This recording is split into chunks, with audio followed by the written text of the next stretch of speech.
Sweden, home to hot blondes, dead Vikings, and the Swedish chef. Now, add another thing to this list. Sweden is now the proud owner of the title, the rape capital of Europe.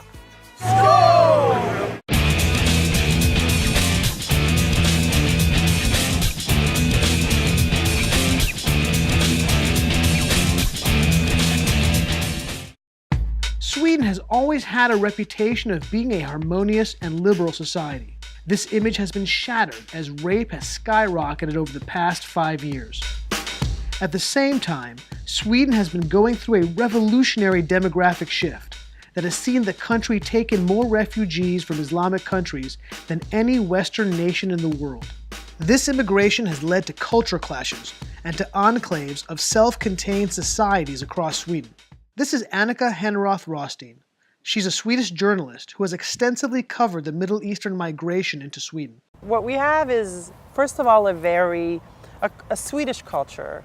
Then we bring in, like last year, 190,000 people that come from a very different culture, a culture that isn't liberal, that has radically different views on women, on sexuality, on gender, on all these things. There's an explosion.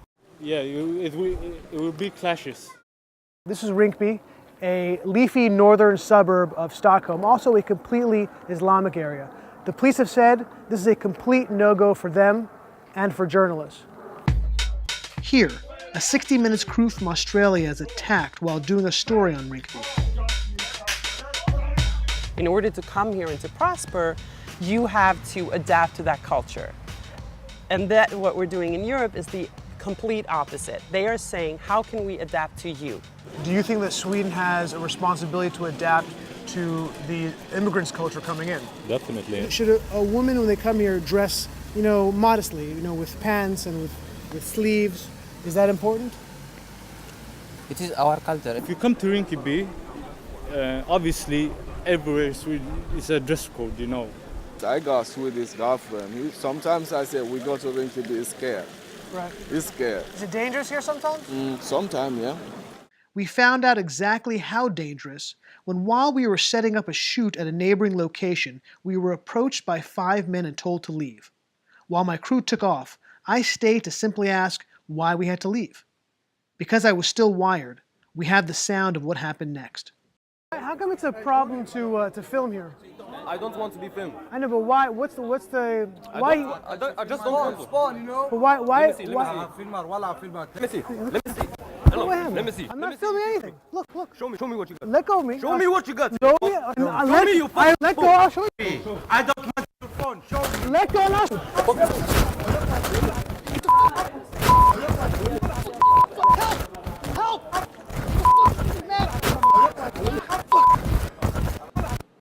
I was not the first person assaulted by gangs of immigrants, nor will I be the last. But women are taking the brunt of the explosion of violence across Sweden. When I went to a police station, I noticed that the vast majority of the people waiting to report a crime were women. Later, the police officer who I met with told me that most were there to report rape. These attacks are happening across Sweden, including a rash of rapes at music festivals. Over the past 2 years, dozens of young women, some as young as 12, were raped at these festivals across Sweden by hundreds of young immigrants. They use the tactic where dozens of men surround one or more girls in circles.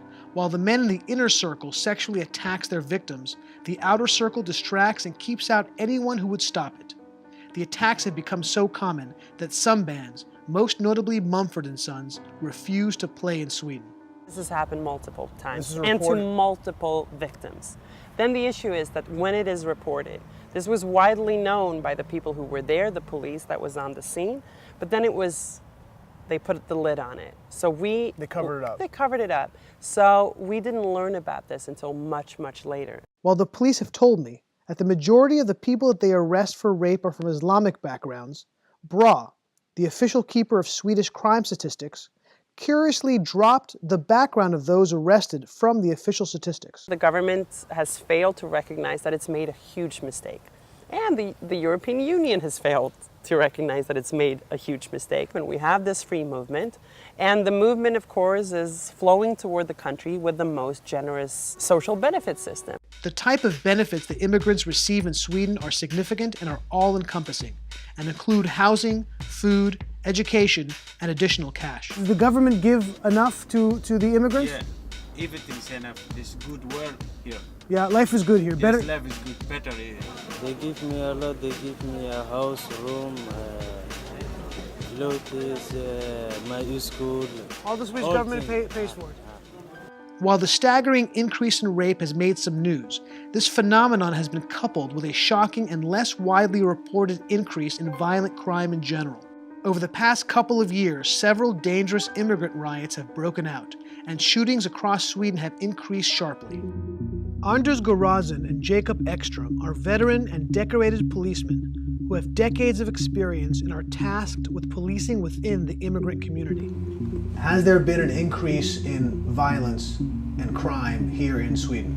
More violence and harder violence with the guns and... What type of weapons are you guys seeing on the streets? You can see Kalashnikovs, hand grenades from the east, guns, handguns, everything you can find in Afghanistan you can find here. Doesn't Sweden have very strict gun laws? For sure, you know, and we get, all the time we get new laws about guns, tightened up more. I think it's good, but you know, the violence increased anyway. This is a former police station which had to be moved a couple of years ago. Now the police will tell you that it simply became too unsafe for them to have a full-time presence here. This man has been playing the accordion for several years, trying to bring some musical cheer to the suburb. Yet, he has faced numerous attacks. My music, and the people, boo, boo, boo, boo, the police, but the police. You need the police here? Yeah, it's the police. They go back the police here. Would you go as far as to say that these no-go areas are essentially states within a state? Yeah, most of the no-go areas is like that. Are there areas where if you're pursuing somebody, where you'll simply stop and not pursue them once they get into this no-go area? Yeah. If the police is chasing another car for some kind of crime, if they reach what we call no-go areas, the police wouldn't go after it. Do you see the violence really spreading across Sweden into the cities? At least 1 or 2 times a week.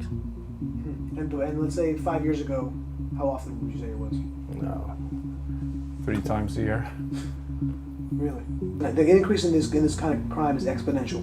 I think we caught off guard. We didn't expect it to be so much increase. Do you think there's a deliberate attempt to cover up these type of crimes? Rather than that they don't want to seem racist. Is there a sort of sensitivity or people scared that if you identify who's committing these type of crimes, that you could be labeled a racist? Of course, I think these issues make people nervous all over the world, not only even in Sweden. It's make me nervous as well, if we're talking about that. Because you don't want to be called racist? No, this, you know, racist card is very hard to deal with, you know. Of course, especially if you're blonde like me.